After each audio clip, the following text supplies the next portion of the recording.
pakai lebih ni. Mesti kena ada. Kalau tak ada lebih ni tak boleh.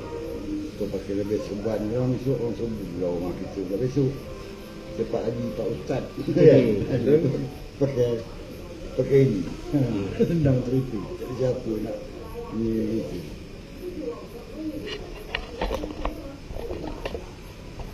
Macam Tapi kita bincang slow sikit tau. Alright, kita bincang slow sikit. Jadi orang tak sedap dengar lah. Orang ada yang ada tutup setiap ni tak apa lah. Yalah betul. Sebelum ni kita dah satu nanti kalau menggunakan orang lah. Kalau ada untuk ganggu dah alik orang. Dah asyik kan macam itu ya. Itu sekarang betul. Saya nak betul-betul ni remix sikit. Saya sebenarnya itulah masa tu ada untuk selam, untuk haluskan benda tu tu. Cumanya saya tahu tapi belum dapat rasa lagi benda tu. Antara ni zat dengan sifat.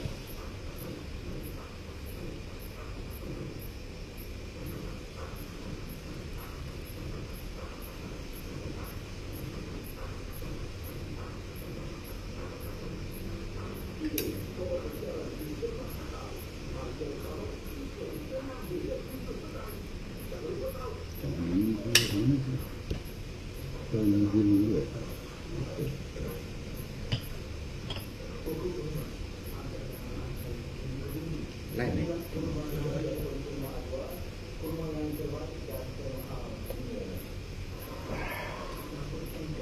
Boleh tanpa dia nak.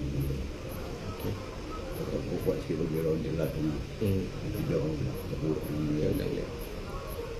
Okay. So saya ni ada satu macam halangan, bukan halangan macam mana pun. Cumanya saya belum dapat betul-betul haluskan. Saya tahu tapi belum dapat rasa lagi. Maksudnya saya yang nafi sebab tu saya tahu dia semuanya tak ada yang ada selain dia. Ya, maknanya di situ kau sudah berpahaman lain daripada yang lain lah. Maknanya kau tak ada merasakan makhluk itu pada satu sudut yang lain, yang khalik itu pada suatu sudut yang lain, seolah-olah berpisah. Macam apa ni, banyaklah menerima apa ni pertanyaan tentang fikir Allahu. Yes. Betul. Allahu. Allah, apakah perbezaan? Tu balai komen dia orang tu. Minta maaf, aku belum belajar. Tenang tu dia, habis cerita kan. Aku belum belajar lagi. Tenang, habis cerita. Jadi kalau tentang situ macam kau percaya kan, dan macam mana tidak ada perbezaan antara khalik dan makhluk kan. Macam kita cerita dulu lah, ada pula apa tentang wali-wali yang terkenal dulu, wali-wali apa yang terbilang tu kan. Dia orang mengatakan al-khaliq wal makhluk, al-makhluk wal khaliq kan. Tidak ada perbezaan antara khaliq dan makhluk. Kerana makhluk itulah khaliq, khaliq itulah makhluk. Jadi adakah apa perbezaan antara nafi dan isbat itu? Kalau umpama cat putih campur hitam, cat hitam campur putih, tidak ada perbezaan kan. Itu sama macam itu juga. Jadi tidak ada perbezaan. Apa nak rasa kan? Kita merasakan macam inilah. Tok pun banyak juga apa ni, merenung bagaimana manusia itu memandang sesuatu sudut. Contohnya kita mengenal Allah kan. Dia kata awaludin ma'rifatullah. Awal agama mengenal Allah kan. Okey, kita nak mengenal Allah. Tapi bila kita nak mengenal Allah, dalam masa yang sama kita nak mengenal diri. Jelas tak? Kita nak mengenal Allah, dalam masa sama kita nak mengenal diri. Kita kena kenal dua pihak. Pihak Allah kita nak kenal, pihak diri pun kita nak kenal. Betul. Nampak? Di mana kita nak memahami kedua-dua pihak? Pada tok satu je. Kalau kamu nak kenalkan Allah, Kamu lupakan makhluk dulu. Kamu kenal Allah Ta'ala. Tapi dia kata, awal di ma'rifat Allah, awal agama mengenal Allah. Dia kata apa? Kenal diri. Man arafa nafsahu faqad arafa rabbahu kan. Kamu nak kenal Tuhan tu, kamu nak mengenal diri kamu. Kalau kamu nak mengenal diri kamu, kamu kenal diri kamu sampai sehabis-habis diri kamu kenal. Mengapa kamu nak dalam masa yang sama kamu nak mengenal diri kamu nak mengenal Tuhan juga pula? Di mana satu yang tauhid yang nak kamu pegang? Di mana satu tauhid yang kamu nak pegang sekarang? Nak mentauhidkan diri ke nak mentauhidkan Allah Ta'ala? Kalau dua sendiri kamu nak tauhidkan, Allah Ta'ala pun kamu nak tauhidkan, apa ni diri pun nak kamu tauhidkan, kamu nampak ada dua di situ. Betul. Nampak dua. Bila dua di situ syirik ke tak syirik? Okey. Nampak tak? Nampak. Begitu juga orang peringkat pertama kan, dia nak mengenal Allah macam mana? Nak mengenal Adam, nak mengenal Muhammad, nak mengenal Allah. Jangan benda itu yang sama. Nak mengenal Adam laksana kain, nak mengenal Muhammad laksana benang. Nak mengenal Allah laksana kain. Tapi kalau dah kain benang tu dipintal menjadi kapas dibentar jadi benang. Bila benang ni dianyam atau dia apa ni ditenun menjadi kain. Tapi cuba kita fikir, kalau sudah jadi kain, banyak perkara dah yang berlaku, banyak nama dah yang berlaku. Apa dah kain itu sendiri? Jadi baju, jadi seluar, jadi berbagai-bagai, jadi sarung tangan.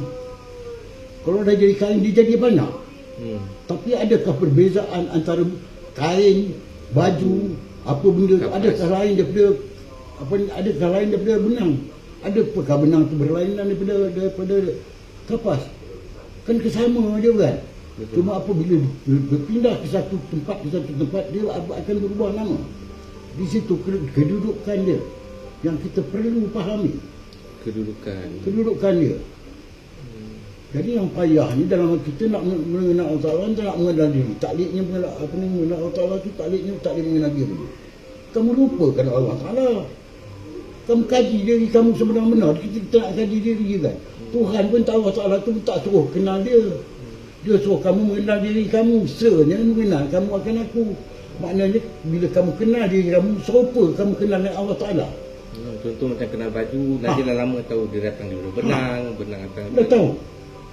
Yang susahnya di sini, kebanyakan manusia dia nak kenal Allah Ta'ala dalam masa kamu dia nak kenal diri. Begitu dia nak kenal Adam. Adam dia pada tanah, air, api, angin. Muhammad ni pula awal Muhammad, akhir Muhammad, zahir Muhammad, batin Muhammad. Allah dia pula FN, Isma, sifat zat, semua empat sifat itu. Tapi pada Adam tadi dia kata apa? Surah jadi apa? Benang kan? Adam dia tanah, air, api, angin. Benda ni tanah yang mana? Air yang mana? Api yang mana? Angin yang mana? Ada ke benda empat lain daripada terletak pada Muhammad? Muhammad pula awal Muhammad, akhir Muhammad, zahir Muhammad, batin Muhammad. Adakah awal Muhammad itu nama apa? Akhir Muhammad itu nama apa? Zahir Muhammad itu nama apa? Batin Muhammad itu nama apa? Berlainan ke dengan FN, Isma, sifat zat tu. FN itu jadi apa? Isma itu jadi apa? Sifat itu jadi apa? Zat itu jadi apa? Kita jangan terkeliru. Kita nak kenal diri kita kenal Adam, kita kenal Muhammad, kita kenal Allah, kita kenal diri. Dah jadi empat macam kita nak kenal.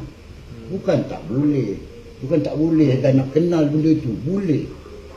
Pada asasnya kita boleh membawa benda itu. Bukan. Kita tak boleh terus pada diri aja. Yang dikata makrifah itu tak ada keluar dalam diri. Benar lah. Tapi nak jadikan dalam diri itu macam mana? Kan Tok dah ulas dah kan.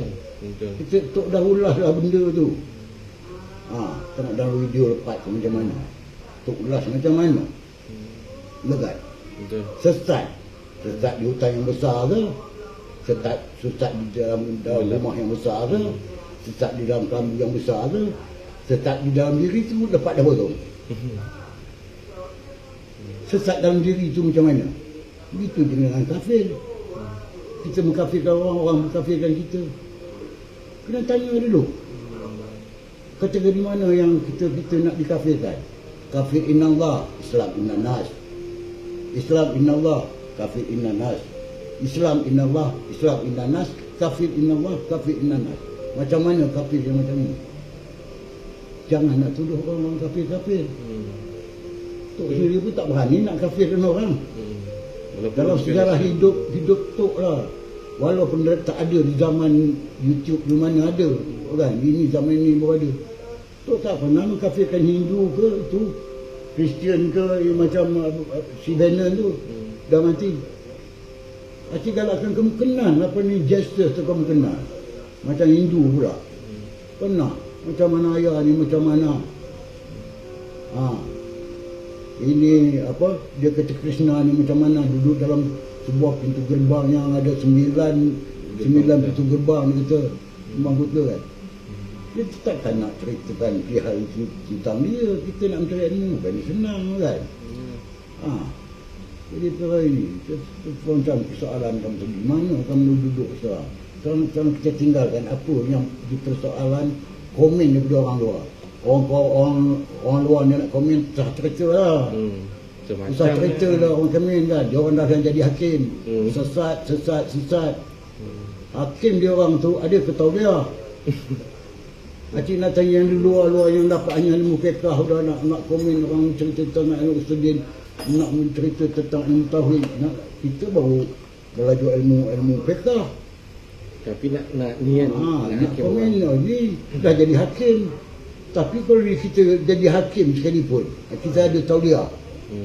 Yang kita tuduh apa ni, yang kita jatuhkan hukuman sesat ke, kafir ke, pernahkah kita seorang hakim tu memberi peluang yang kita terjatuhkan hukuman sesat tadi? Apakah kita pernah bagi peluang kepada yang kita jatuhkan hukuman sesat ke kafir tadi, dia orang membela diri?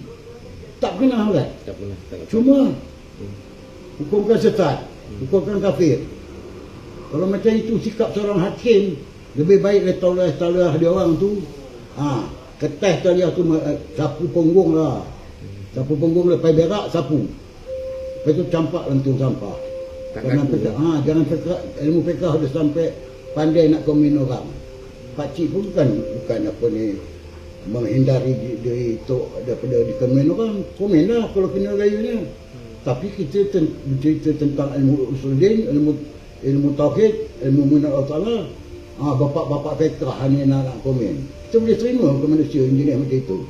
Duduk sekolah rendah nak komen, orang dah belajar universiti. Kena ke? Tak kena. Jangan macam itu. Kita kena terima apa yang kita ada.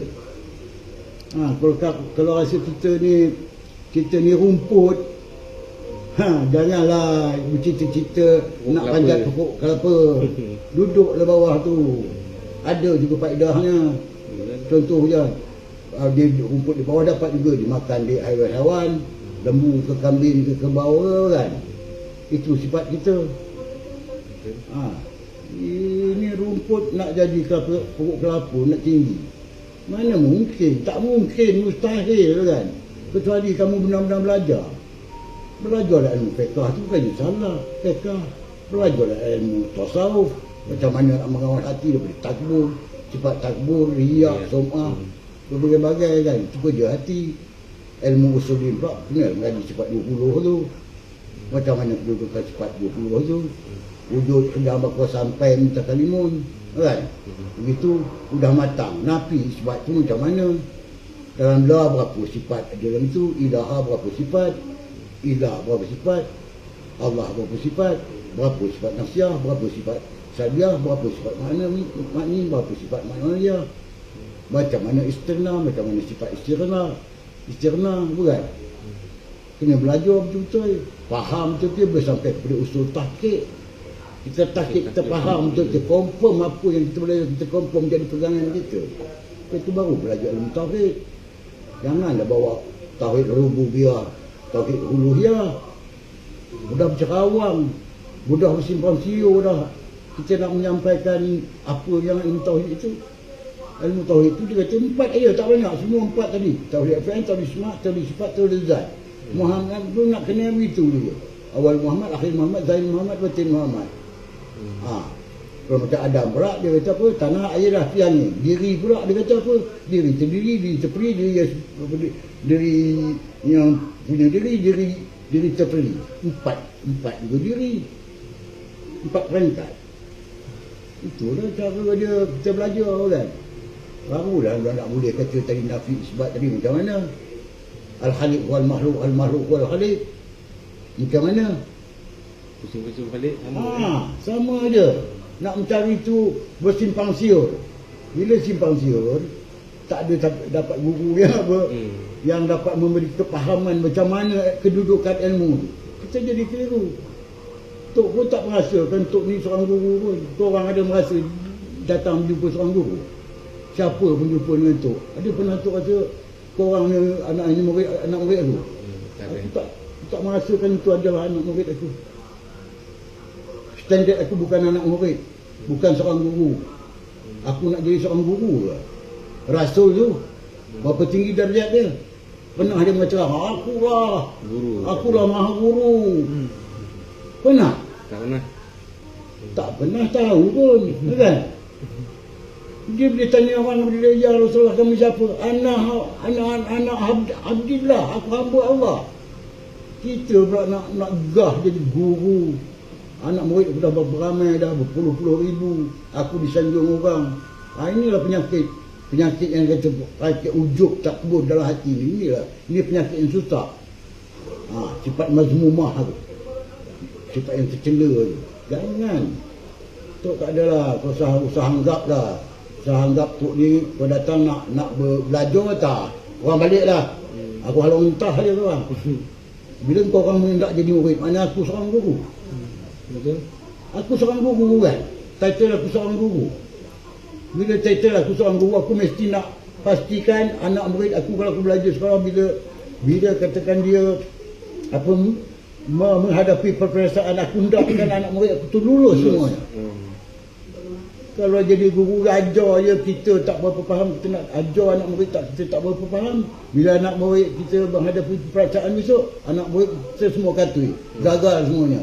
Kita paduli apa dengan anak murid? Asalkan janji kita cukup bulan ambil. Macam tu sifat seorang guru. Inilah kata guru yang tak bertanggungjawab. Kalau sudah rasa jadi guru yang tak bertanggungjawab, jangan jadi guru lah. Jangan bercita-cita nak jadi guru. Tok belum ada seorang pada belum ada anak murid lagi.